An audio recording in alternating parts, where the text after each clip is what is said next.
ఏమేంద్ర అలా ఉన్నావు? ఏం లేదురా, సెమిస్టర్ అయిపోయి వచ్చింది కదా, ఇప్పుడు ఫీజు కట్టాలి, లేదంటే సెమిస్టర్ ఎగ్జామ్స్ రాయనివ్వరు.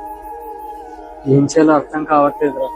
ఫీజే కదరా, నా దగ్గర ఉన్నాయి, తీసుకో, మళ్ళీ ఇద్దులే, సరేనా?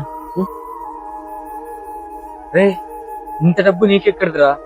నాకు పని ఉంది కదరా, ఇప్పుడు అంత అర్జెంట్ ఏం కాలేదు, నువ్వు తీసుకో, సరేనా? చాలా థ్యాంక్ యూ రా. ఏంటి వీడు ఇక్కడున్నాడు? బైక్ షోరూమ్ అంటే వీడు బైక్ కోసం దాచుకున్న డబ్బులు నా సెమిస్టర్ ఫీజు కోసం ఇచ్చేశాడా? రే, నీ బైక్ కోసం మీ నాన్న ఇచ్చిన డబ్బులు నాకెందుకు ఇచ్చావురా?